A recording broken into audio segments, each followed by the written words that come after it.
No. All right. I want to know what love is. Live on playback and presented by Under Armour. Welcome to Light Years. Andy Lou, Sunday night here. Is it eventful Warriors weekend? We can get into all of it. But a little bit of a downer to end it there. Warriors lose 119-103 to the Denver Nuggets. And I feel like you and I, reality check? Should we call it a reality check game? Is that the best way to describe it? Because I'm not like angry. I'm not like, it's not one of those games where it's like they melted down 30 points against a team they should beat. I just walked away from this game going like, man, that's a better team right now. Yep. That's exactly. Took it. They're the better team. Jokic is a better player. He played a better game. Jamal Murray's a better second option, played a better game. And the role guys are really good. They made defensive efforts. They played a better bench unit in the fourth quarter. They won those minutes. And the starters, I think you got outplayed by the starters every time they went up against each other. That's the mark of a better team. They outplayed you in the beginning of the game. They outplayed you at the end of the half. They outplayed you in the beginning of the second half. They outplayed you at the end of the game. Right? You look at those four segments there. The Warriors won. Okay, maybe they won one of them. So they lost 3 of those 4.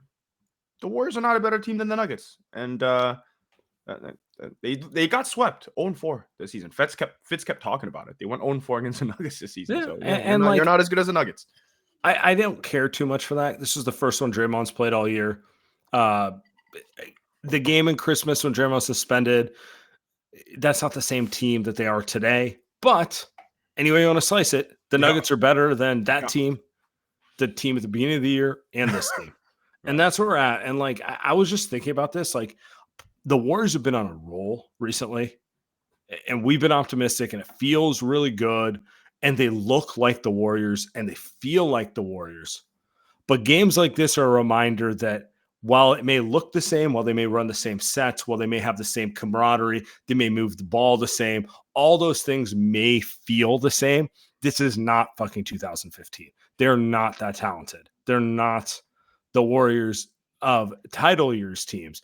And maybe they'll get there, but there's a lot of work to be done to do so. And that's kind of how I feel watching this team. They feel like they're discovering an identity, but they're not there, if that makes sense. I mean, the Nuggets look like the ones that are the Warriors from those yesteryears. You bring up 2015. Did you see how quickly the Nuggets pushed the ball back after the Warriors turned it over? I mean, they push it back, and it's a Jamal Murray. That's 3, but it's a Jamal Murray 3. It's a KCP 3, right? It's Aaron Gordon going in for an alley-oop that in the Iguodala role. Like they're just doing what the Warriors used to do to every other team. So that it kind of hit me there in the second quarter. Like, man, they're doing exactly what the Warriors used to do to people, and they're not making any mistakes out there. And if you mess up and the Warriors messed up there, they lost the game in the second quarter. They lost the game with 5 minutes to go in the second quarter. When you're not able to keep a 10-point lead, I honestly, even if the Warriors went into halftime with a 10-point lead, they would have lost this game. But to go in with a 16-point lead and lose all of that within 6 minutes, that's a championship team, right? That's a team that's in their prime. They know exactly what they want to do. And if you're going to turn the ball over and make stupid plays and Steph play a bad game, it's pretty simple. I don't think there's anybody could change outside of, hey, Steph, maybe make some more shots, right?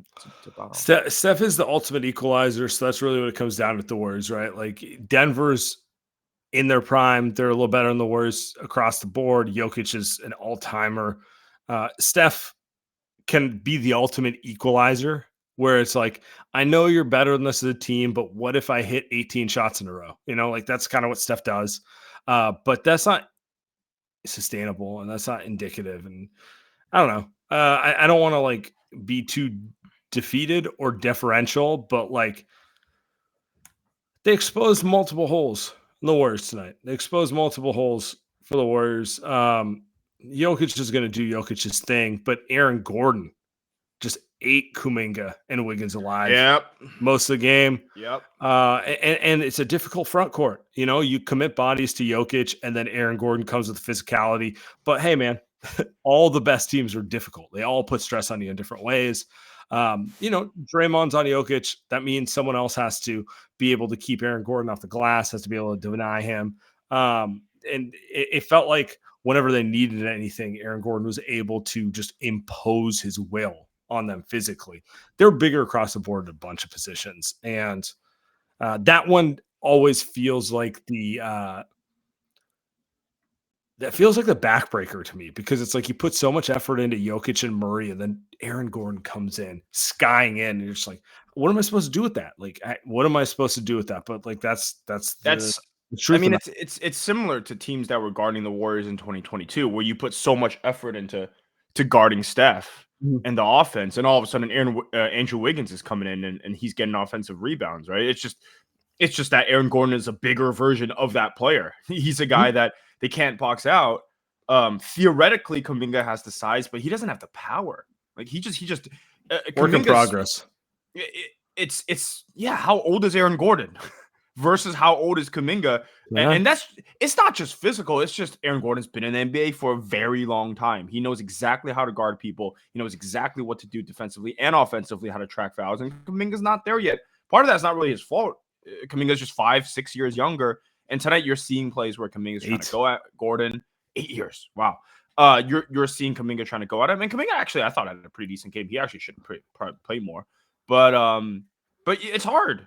Like you said, it's hard. Those guys are tough because I mean, you look at the Nuggets, they do have weaknesses. They really do. But the Warriors didn't they didn't really smash those weaknesses the way that you would imagine they would if they played in a playoff series. I mean, one obviously being the Steph pick and roll. They didn't run that at all in the first half. Then the bench units where they did really well in the first half, but they gave it all back right at the end. So I do think kind of the story here between the two teams is that Steph was bad. I mean, this is a team. This is a team that is KCP the Steph stopper at age 36. You know what I mean? Like it's just, at some point, Sam, it's 4 games now that Steph has struggled about against his team. So I don't know. It's something to think about, at least against the Nuggets. I mean, they might not even play each other again. So, but it's just he struggles. Yeah. And you can't have that. You need Steph to outplay Jokic if you're going to win this game. And that didn't happen, and it hasn't happened most of the year, and maybe it's unrealistic, but that's reality, so to compete for a title, you need Steph to be the best player on the floor, and he's certainly capable, and he's done it most of this year, but against Denver, he hasn't shook free in that capacity. And I kind of agree with you. He needs to, I feel like Mike Malone just knows he's not going to handle the ball. Like it needs to be a Steph takeover type of approach versus a Denver team. You're not going to catch them on cute back cuts. It has to be just go at them. Go at him. He can't guard Steph. Well, Marcus Thompson brought it up. I thought it was interesting because he says it about Anthony Davis a lot. And I think the Warriors are showing probably too much respect to Jokic, where it's like, you can't go at Joker. You know what I mean? Like that's not something you can do. That's something that they should have been doing all game long. Teams go at Steph. Teams should be going at Nikola Jokic instead.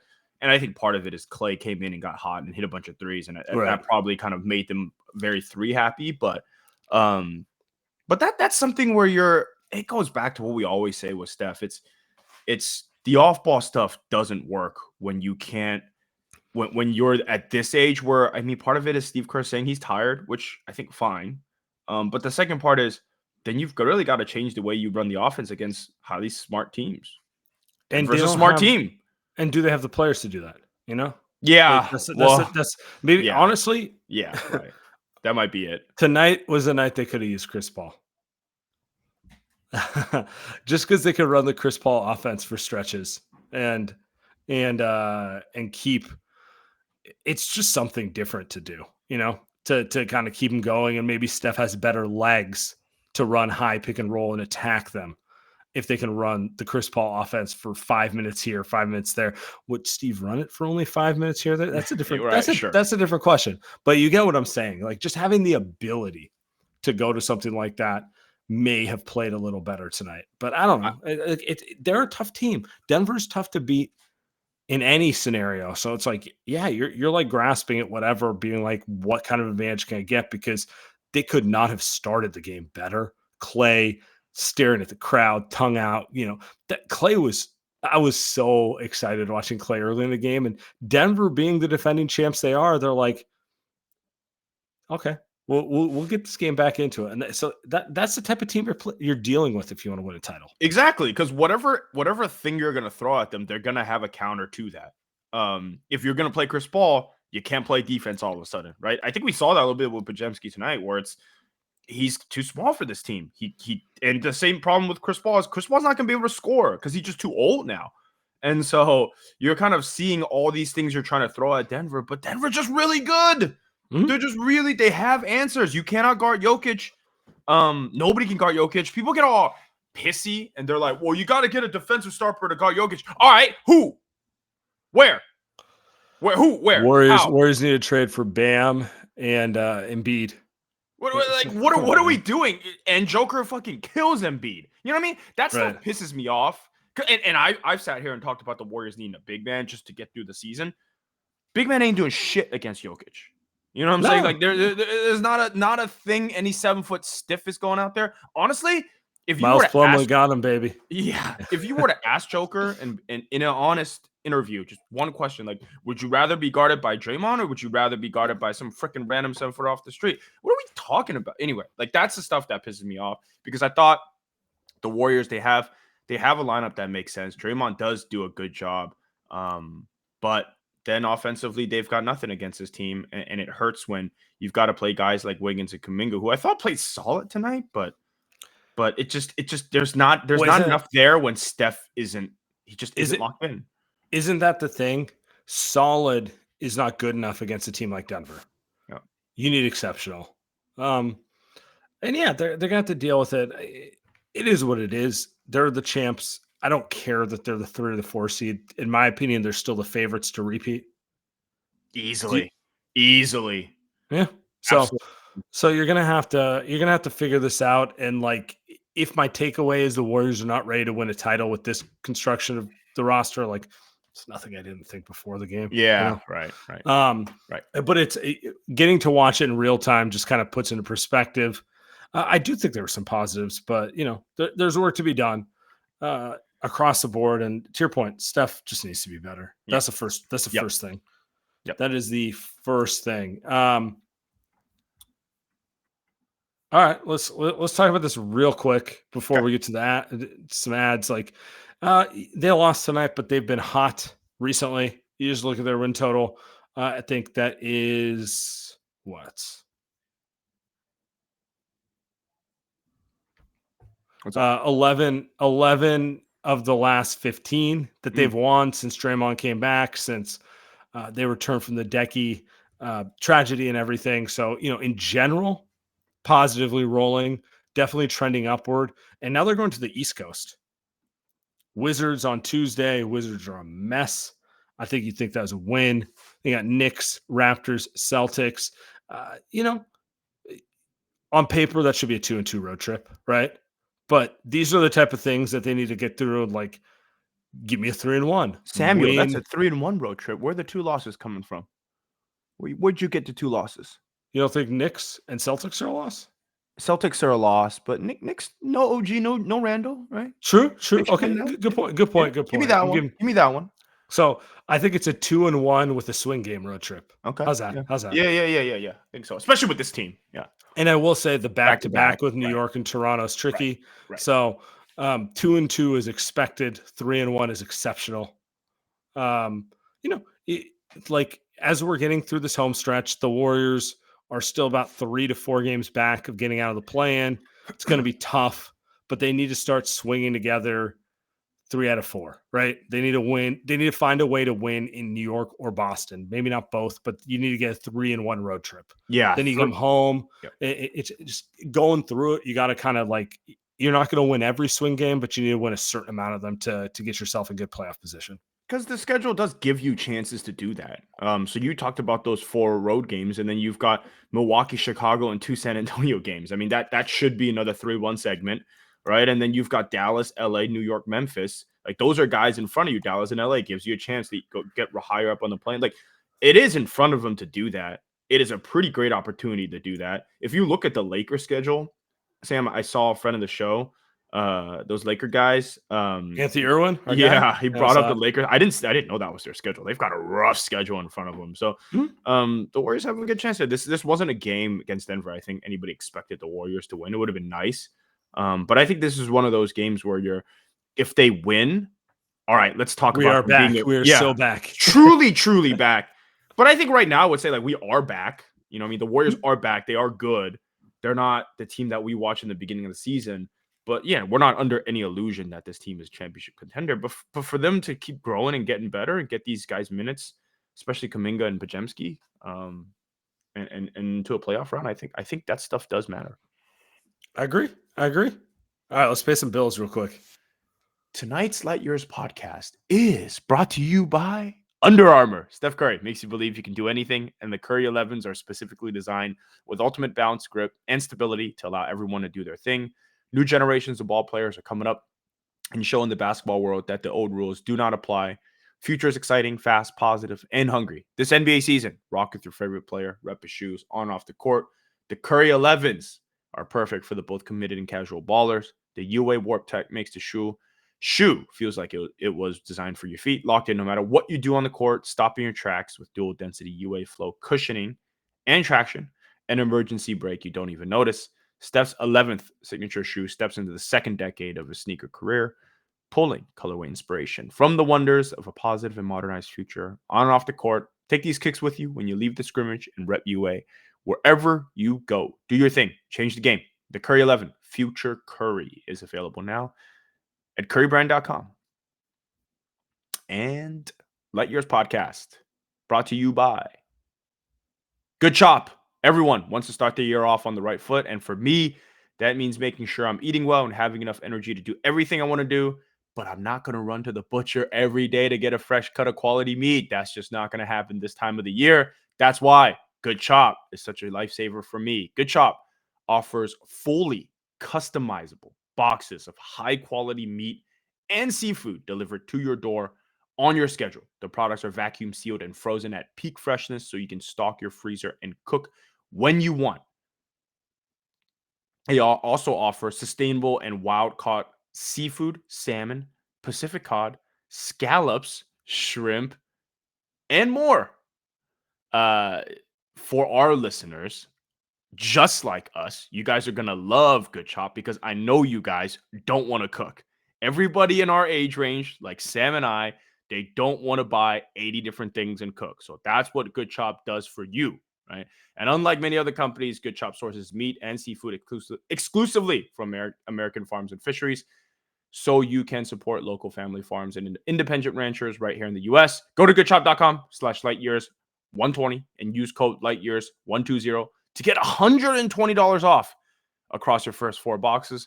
That's code at lightyears120 at goodchop.com/lightyears120 for $120 off. Goodchop.com/lightyears120, code lightyears120. Do you take pride in your grilling ability? I do not. Barely a man. No. Exactly. That's where Good Chop comes in. Give me the good meat, because you know what? If it's something I'm gonna do, I'm gonna fuck it up. Oh, you overcook it and pretend you didn't, don't you? I don't even pretend, man. I'm the worst. Anybody that knows me, man, they put me on the grill. That's your fault. You're asking for it. Yeah, I know you well enough to know I should put you behind the bar, not behind the grill. There you go. You can't be the master of every skill. So the master of making people drink. That is what I'm at. Yeah. Figure it out. You gotta. You're a grow guy, though. You're a grow guy. I am. I talk my game better than the reality. I think I'm good. I think I'm happy with myself. If you put my cooking in front of someone else with a random taste test, would it be the best thing you had? I'm not sure. I don't know, but I do like grilling. It's, first off, a good piece of meat is just, it's delicious. It's a fun skill to work on, by the way. I just think it is. Anyway, now we're in complete. We should have had you do the read. That's what we should have done. I messed up. The chat's just making fun of me for that one. Anyway, fair enough. Sometimes you walk into it. I can't help it. Nothing like a good piece of meat. Lock in, boys and girls. That's how the Warriors game is going. All right. Anyway, Hey, we didn't pod Friday night. Did you know the Warriors agreed to an extension with Steve Kerr? And I almost thought about doing an emergency pod. I thought about doing an emergency pod, but I was just like, you know what? Let's tie it all in on Sunday. We have some fun. When you got the notification, what was your gut instinct when you heard Steve's back? 2 more years tied up, 2026. Him and Steph going out together. I mean, just aligned.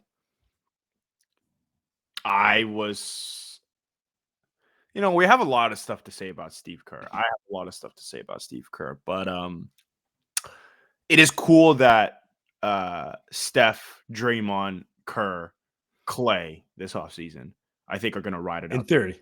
Yeah, in theory. I think they're going to ride it out together. And so I think it's cool. 2 years was fascinating to me. Obviously, like you said, because of Steph. But yeah, it kind of blows my mind that he's willing to retire or step into a front office role or become an announcer when the 2 years come up. So that kind of blows my mind, Sam, that he's just like, because I feel like he could have gotten an extra $30 million for another 2 years. You know what I mean?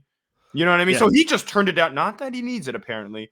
But, I mean, who can turn down $30-40 million? I mean, that's $30-40 million. So that kind of blew my mind.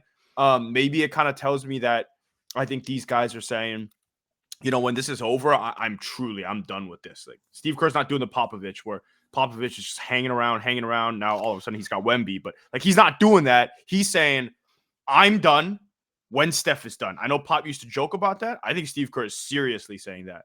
When Steph is done, I'm done. Joey won. Is that right? Well, first off, I don't know that 2026 will be the end of their run, but they haven't committed beyond that, which is the interesting part, right? And, Steve, if Steve hit the open market, he could get a 5-year deal. He could get 15 to 18 million a year. I'll put this into perspective. Monty Williams got a 6-year, $80 million deal. He got like 12 and a half a year. And then Spoelstra got an 8-year deal worth 15 a year. Pop got 5 years worth more than all of that.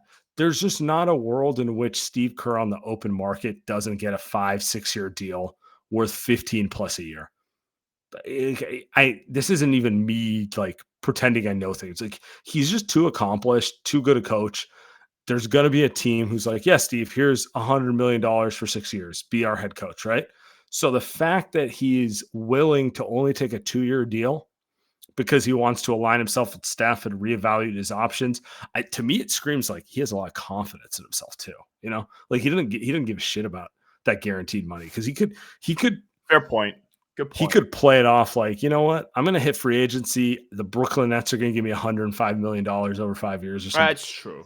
Something like that. And he's like, I like working with the Steph guy. I'm pretty comfortable here. And I know in 2 years, if I want it, I got that money waiting for me anyway. So I think that's interesting. And honestly, like taking it beyond like negotiation, I think it's good. I think it's ultimately good. Like, this core has brought this team 4 titles, 6 finals appearances. They are figuring something out here. Maybe tonight was disappointing, but they are rolling into it. I'm cool with Steph and Kerr wanting to kind of go out on their own terms and be like, this is how we play ball. This is how we do things.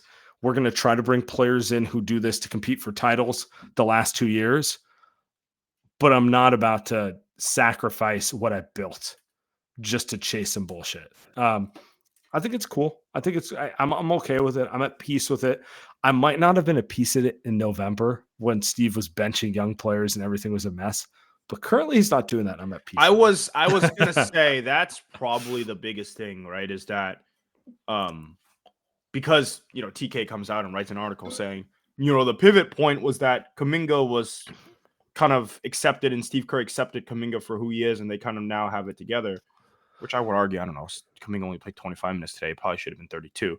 But I wonder what would have happened if the Kuminga stuff didn't work out. So anyway, this stuff is interesting because I wonder how sure it was going to be a thing. Like, what if Kuminga really made a stink that he wanted to be traded, and Steph obviously is not going to let Steve go anywhere because Steph doesn't like. That's the other thing too, right? Does Steph want to play for someone else? What's the point? What's the point? He's 36. He's going to go get coached by Mark Daigneault.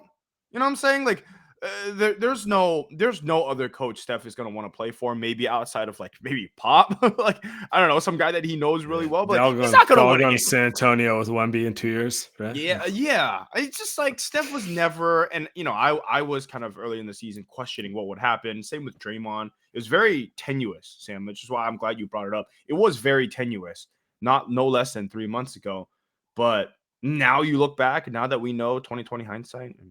I guess it was always going to be obvious that they would rather, I think, lose together with a 10% shot of winning a championship than take some type of crazy swing where they don't get to play with one another.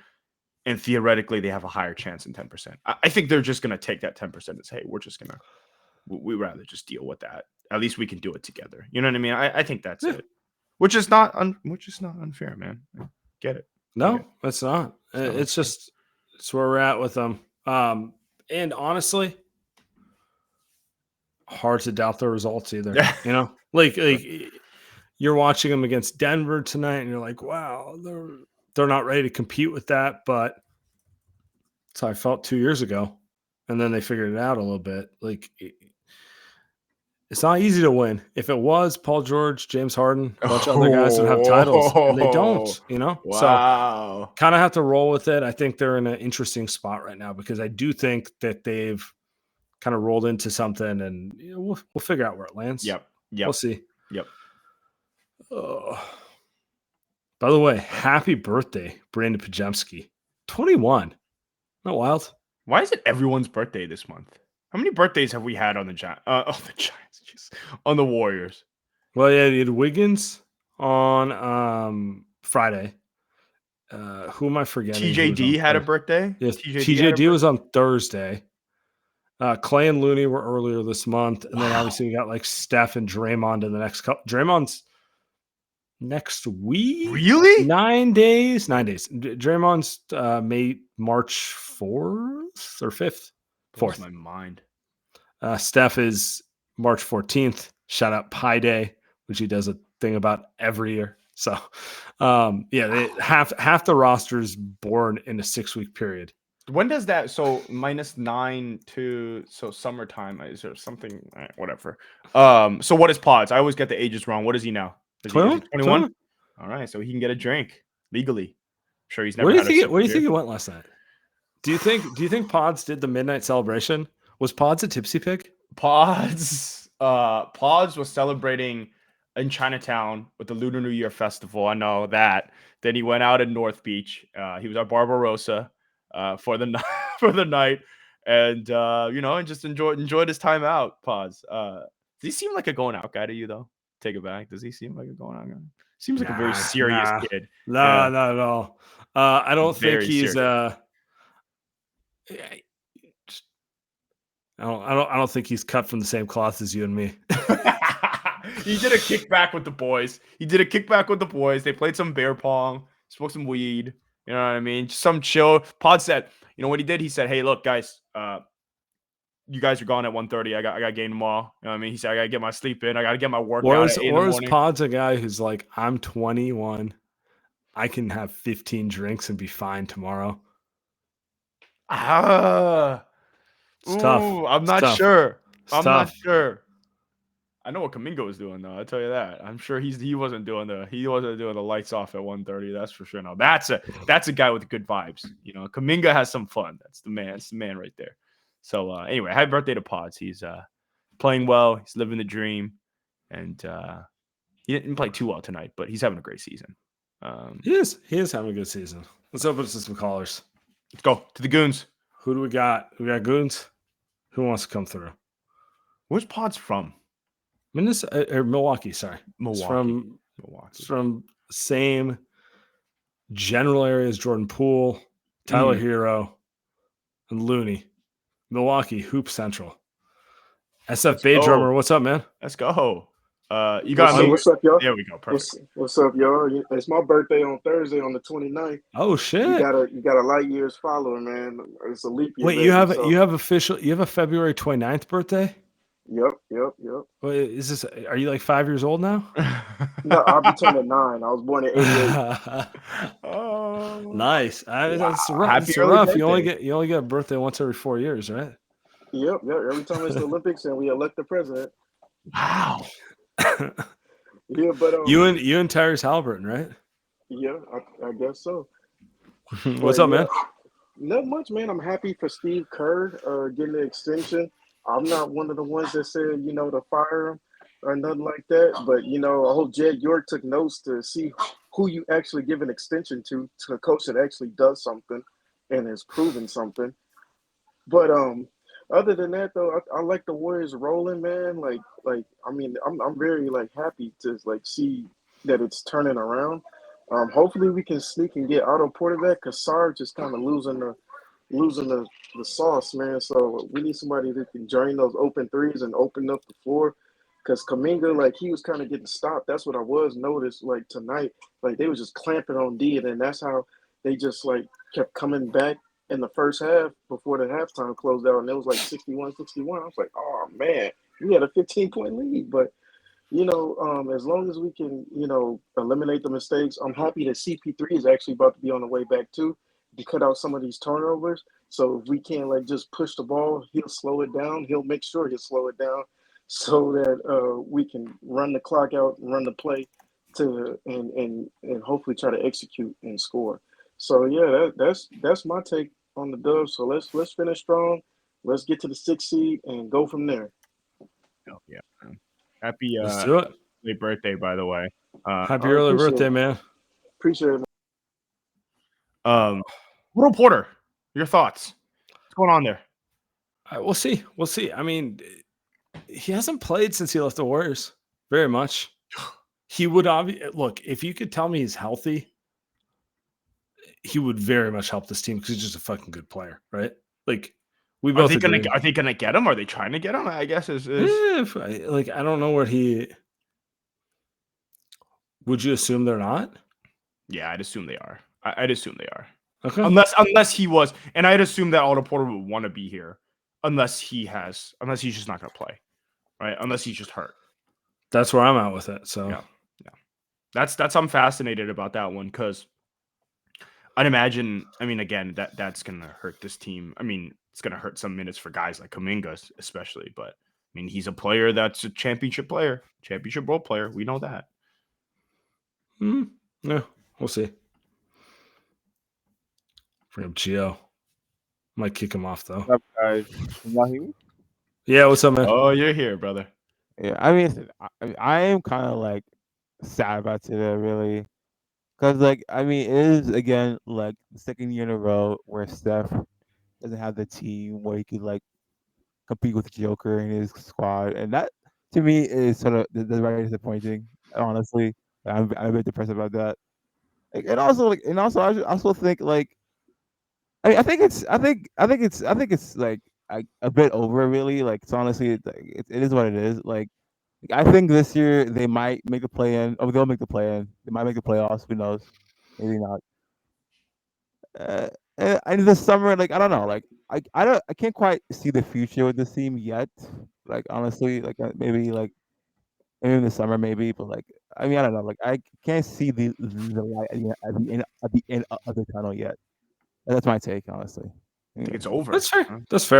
That's fair. I mean, he can't see the light at the end of the tunnel. It might be over. It might be over for everyone. But at least these guys are happy. You know what I'm saying? At least these guys are happy together. No, I say that jokingly, but I do think the last month and a half has kind of told us that there is a shot at this thing actually working. And I don't think you and I would agree with that being the case 3 months ago. So. No, I like tonight was a reality check, but there is a pathway to getting back into it. We'll see where they go with it. We'll see. I'm not sure. honestly. But like, I like the direction they're going in general. So we'll see. We'll see where it lands. I don't have strong takes on it tonight. It is what it is. All right, should we get out of here? Yeah, let's go. We got Tuesday night. Yeah, we'll be back Tuesday night. Everyone subscribe on Playback, subscribe on YouTube, the pod feed, all the places. We'll be back Tuesday night after the Wizards game. Let's go.